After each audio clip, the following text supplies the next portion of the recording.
Hello,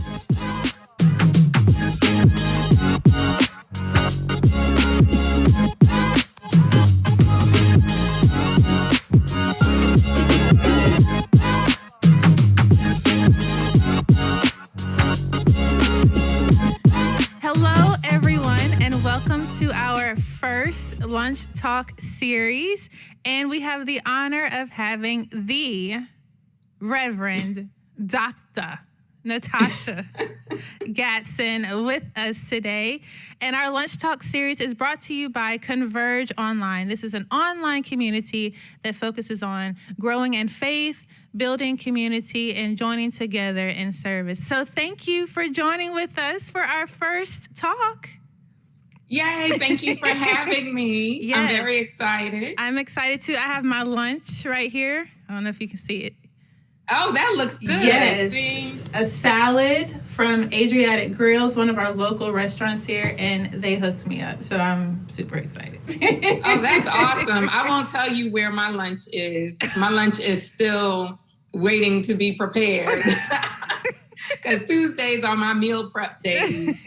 So I'm a little behind on the prep. It is all good. Again, thanks for having us. Before we jump into some questions and just hearing more about your story, we're going to have a random question session. Okay, sounds good. You ready? I'm ready. Okay, so here's the first question.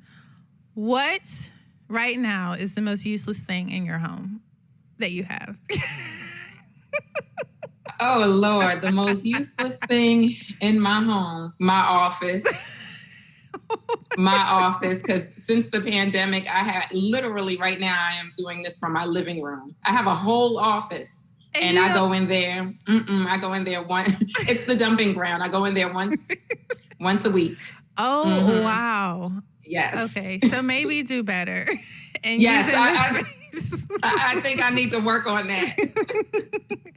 Okay, so right now, what is the most important thing that you have in your home that you just have to use, you have to get you through each day? Oh my goodness. I don't even have it in here, but my cup, my smoothie cup, that is, and I know it sounds silly because I can drink a smoothie out of any cup, but it is my cup. It is the cup that I know my husband will not touch. It's mine. And so if it's not clean, it's my fault. I'm not going to be angry when I'm hungry or I'm getting ready to work out and I need my protein smoothie. It's like gold right now. Mm-hmm. I love it. Okay, so if you had a superpower, what would it be? Oh man, if I had a superpower, it would be to spin around and be fully dressed in hair, makeup, outfit, all of it from head to toe in 30 seconds. I like that.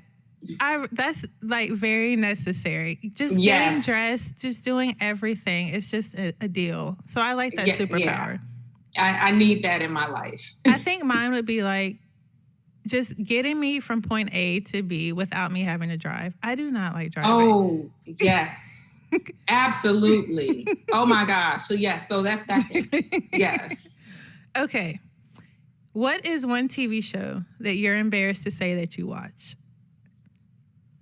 Oh my goodness. Married to Medicine. Oh, same. I just started because I literally cut out all TV years ago when I was writing my dissertation. And so I've let some TV back little by little, sitcoms and all of that. And somehow I got started on Married to Medicine. And I said, I need to be ashamed that this is the one, yes. this show is the one show I've let sneak up into my space. But yes, Married to Medicine. I would say the same. And also Dynasty. It's a Netflix series. I don't know. I should not be hooked. But it's I am hooked for no reason. It's just, I'm why am I up watching this? Right. And up late. Up late when you have to get up. I have other things to do. I'm tired. But I'm okay, let me just make it through this episode. so I can get some questions answered, and then I'll just get hooked. And plus Netflix, now it's only like 3 or 4 seconds in between each episode. Oh, yeah. So I don't have time to think like I need to turn this off. It's on to the next one. They're already starting the next one before you can say, I'm going to cut it off here. Yeah. Well, thank you for playing our little game. Again, we are super excited to have you. So if you all do not know, I have come to know and love Dr. Gatson. When I met you 2 semesters ago, she leads my spiritual formation class at Duke University in the doctoral program. And you have just been such a joy, and you've brought so much wisdom and light into my life, so much guidance. And so I'm just so thankful for you. Well, thank you. She is a preacher, a teacher, consultant, and strategist, native of New York. Yes, that's right. She is trained in both head and heart. She holds an undergrad degree in business administration from Morgan State and graduate degrees from both Howard University and Wesley Theological Seminary. And in May of 2016, which I hope to be like you soon, you earned a Doctor of Ministry degree from Duke Divinity School. You've been ordained and you serve as an elder in the African Methodist Episcopal Church. I don't know why I'm saying you, like you know what you've done. So she has been ordained as an elder in the AME Church. And again, you have just focused on leadership development. And again, you've just been such an inspiration, I know, to me and so many of my classmates in our spiritual formation class. So I just do want to say thank you. And thank you. Yes. And so just to hear more about your story. So we're leading up into Mother's Day on Sunday. And I know that so many people will be celebrating their moms and grandmothers, aunties, and all of the women who have just helped them and inspired them along the way. But today I want to highlight all of the midwives, those people who are very present, the women who advocate, who are spiritually there for you, emotionally, and there to support. And the reason why I'm just so happy to have you on here is because your calling is that you say is to midwife people into their purpose. And so I want to hear more about that. What does that mean, and how did you come to knowing that that is your calling? Well, what that really means is walking alongside, accompanying, supporting people as they come to understand, to discover, to realize their purpose in God, and helping them to step into that, right? Because we both know that you wrestle with that. You wrestle with coming into that understanding. And I arrived at that really when I came back to rededicate my life to Christ as an adult. Wow. So when I started going back to church as an adult at like age, 24, something like that, I was serving with the Rites of Passage program for young girls, and we were teaching them to discover their purpose. And then suddenly I was discovering mine. I was hearing and discerning a call to ministry. And there were women who were around me who helped push me into where I needed to be. And then I looked at my gifts and looked how I was functioning in my gifts over time, even once I accepted my call, even once I started the ministerial process and all of that. And I noticed that I was always in a position of being in conversation with other people about what their purpose was and what their next steps needed to be, and in doing that kind of encouraging and affirming.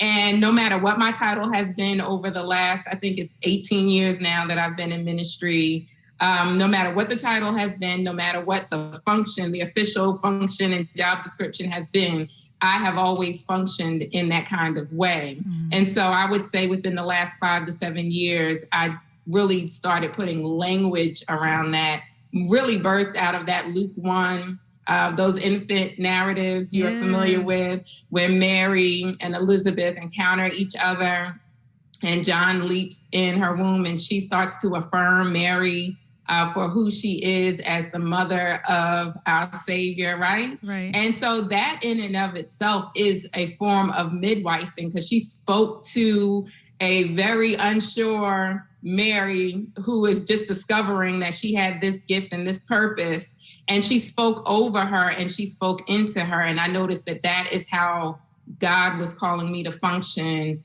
in each of my roles. So that's how I arrived at that. I love it. So was it something that was instant that you knew, or did it just take time of you being in prayer, studying, and just trying to really seek God on your purpose? It just sort of unfolded over time. And it took me moving forward and looking back at how I had been functioning to say, I've been doing this a long time. Wow. Like when I look at all the conversations, when I look at the dynamics in my friendships, in my relationships, and then it became crystal clear around the time that people started coming to me when they were accepting their calls to ministry. So it got to the point where when a relationship developed, I would say, this person is called to ordain ministry. I know it. I know it. Wow. And I wouldn't tell them, but I knew. And so when they got there, I would say, I knew it. I knew it. As soon as we got into relationship, I knew that's why you were being sent. I knew it. So it just sort of unfolded over time. Wow. So how do you even start to build relationships? I know for some people it's like coming out of their comfort zone. Like, how do you meet people where they are in order to really like walk alongside them and not, even though you may see something in them, but not forcing it or trying to get them to go in the way. Like, how do you navigate all of that? You sort of have to show up where they are. So in whatever space they are in, that they allow you in. So when we were gathering, then that might be just speaking after worship and having a little conversation and inquiring about that person. When you show interest in other people, then they're interested in talking to you about what their experience is. Because if you see something in them, chances are they are they're trying to discern what it is that's within them that God is trying to do. So these things don't happen in a vacuum. If God is talking to you, God is talking to that person also. And it could start off as something so simple, like there is one young woman in my congregation, and she said, Reverend Natasha, you just keep popping up. Because we would just run into each other. We ran into each other at our general conference. We're in Philly. There are thousands of AMEs descending upon Philly. I'm walking into the, I think that was a flea market or wherever it was, where all the food was. And we literally almost walked into each other. And she said, you just keep popping up. But she was struggling and wrestling with a call to ordain ministry. And every time she saw me, it was convicting to her. Yes. So you just have to kind of be present.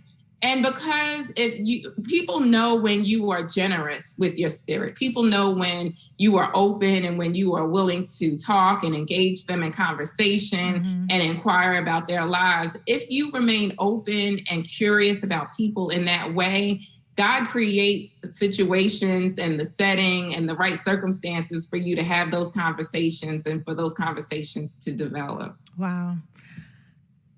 Listen, I know firsthand your anointing and your awesome work. Again, you've done so well just walking alongside not only me, but my class, and some in some tough moments. And you've been just so encouraging and just so inspiring. You're like, y'all can do it. It's gonna be okay. And we're like little babies, like, I don't know. Because listen, I've been there. I was there, so I know. And that is what allows me to be able to do that. And listen, the other thing is that you have to be authentic, because if there was somebody in the group that I thought to myself, this might be a challenge for them, or I don't think they're in the right space. Now, I don't think I would say, well, I don't think you need to be here, but yeah. I would really guide that person towards some deep soul searching about their purpose and the purpose that this program is supposed to serve in their lives, in the hopes that they would come to some realization that maybe they need to make a different decision. So you spend so much time pouring into other people and really meeting people where they are. So what refuels you and keeps you in a space that is balanced, and like what encourages you? That's a good question.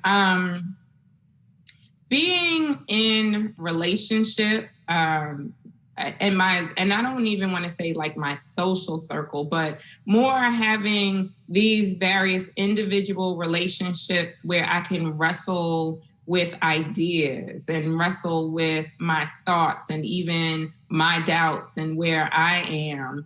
And I mean, listen, I have a sort of me in my life. My senior pastor is not quite as he's not as touchy-feely as I am, okay? He is more straight to the point, but he sort of serves that same role. He walks in that same role. And I like to jokingly call him my tormentor. I borrowed that language from a ministry friend, but I think of him as my tormentor because we are close in age, but he's been doing this so long that he's walked in spaces that I have not walked in yet. But because we are close in age, it's not that parental kind of interaction. So I can be real. I can say, look, I don't like this, and not feel any way about saying that. And so being able to have that space for myself allows me to provide that space for other people, my girlfriends in my life, where I wrestle with the ideas and all of that kind of stuff. That gives me more energy, and that patches me back up and pushes me back out in the world to be able to go back and get beat up again before I come back and need to refuel again. And so those relationships are super important, which is why even in our group setting, I've always encouraged you all to make those connections, because that's what's going to keep you going, you know, when you start to feel like you can't continue. Right. And I think balance and just having that space that you have is important, not only for pastors, but just people in general who are just doing ministry. That's it. Because ministry is such an awesome experience, but it also can be exhausting and time consuming. And so finding rest, finding peace and stillness and different ways to just reconnect to God and just re-energize, and so that you can be poured back into is so important, so that you're prepared to go back out again. Because otherwise, burnout happens. Yes. And you're just done. And you have nothing left. Exactly. And fun. I mean, you know, something that we don't talk about in ministry, and a lot of times I think we think we're not supposed to have fun. Yes. Like just being able to do nothing or do something fun that is not super religious, right? I mean, we still love Jesus wherever we go, but it does not always have to have an order of worship connected to it. Yes. So I think that's important to keep balance and to keep us alive also. So you mentioned how you've been able to connect to people trying to figure out their calling or really wrestling with that, especially in the local church. Being that we are an online community, for someone who wants to serve in the midwife role, what are like your top 3 tips or ways that they would be able to do that effectively? So I would say the number one thing is to, in all of your interactions, in all of your posting, in all of your sharing online, be as transparent as you can be, but be your authentic self. Mm-hmm. I mean, that makes a world of difference. You know, I am Natasha Jameson Gadsden in all spaces, and you know that. On the days when I'm not feeling it, I say I'm not feeling it. On the days when I'm pumped and ready to go, you all see that. I think that if you are trying to position yourself to be a midwife so that other people will know that they can come to you, you have to just be authentic, your authentic self at all times, mm-hmm. because people want to connect with what's real. Mm-hmm. People do not want to connect with your representative who is holy, saved, and sanctified 24 hours a day. Okay. They want to know that some days you are not acting like Jesus. And Jesus told you you're not acting like Jesus. Right? That's real, right? Mm-hmm. You know, they don't want this buttoned up version of you because they can't bear their souls right. in front of you in that way. So that's number one. Number two is, I think, to be intentional about reaching out. Mm-hmm. So if this is an online community and this is the primary way of engaging, this is the primary way that people will meet. If you see something or see someone, or the Spirit moves on you, on your heart, to reach out to someone, don't be afraid to send a message and just say, hey, listen, the Lord put it on my heart to reach out to you. And you have to be vulnerable to do that. Right. I mean, because sometimes people are like, I don't know why. I have no idea right. why Cynthia is sending me a message. I don't know her. We've never met. Yes. But you have to be open and be Spirit-led in doing that. And then the third thing, I think, is that as you are organizing or as you're putting your hands to the work of ministry, especially online ministry, where you have places that you can delegate, where you have places where you can pull other people in, go ahead and invite people in to help, because that creates spaces for that kind of midwifing relationship. My first mentor, and she's a good girlfriend of mine, my very first mentor, she became my mentor because she was leading the Rites of Passage program, and she invited me to come help her with some of the administrative duties. Had no idea that my gift was in administration, but she saw something and she said, I need you to come help me. She said, my car has broken down. Can you drive me this place and this place? And I learned so much. Turns out she knew I was called to ministry before I knew I was called to ministry, you know. And so in your environment, God is creating spaces for you to do the same thing right here, online, virtually, without having to be face to face. You and I both know the power of even this relationship on a Zoom platform, right? Mm-hmm. And so the same can happen with all of the people who will be impacted by this ministry, just being transparent, being open, being intentional about reaching out, and then asking those people to come alongside and help with the work. I love it. I love it. Thank you so much. So this is the last question. Okay. What is next for Dr. Natasha Gadsden? Lord have mercy. You know, I have no idea. That is like the great mystery of life. That is the great mystery of life.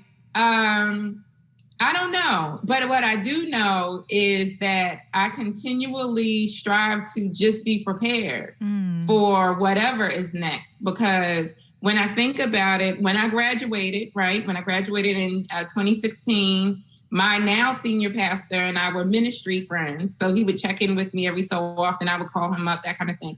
Neither one of us had any idea that God was calling me to serve with him. Wow. Neither one of us. We looked at each other and said, my husband suggested it, and we said, it will never work. It will never work because he is a true Southern gentleman, and I am New York to the core, okay? So I said, this will not work because he is not going to like the way I say anything. But here I am, serving in this executive minister's role, and neither one of us could have seen that. So I say it like this. You don't know what's coming next. And God, most of the time, can't show you because you will say, no, I don't want to do that. No, thank you. Right. But what you can do, because all that you're doing now, none of it you would have agreed to. At all. None of it. You would have said, no, God, you got to come back with a different plan. This is too hard. This takes too much time. I have to put forth too much energy. It's going to require vulnerability, which I'm not. Yeah, I would have said. Exactly.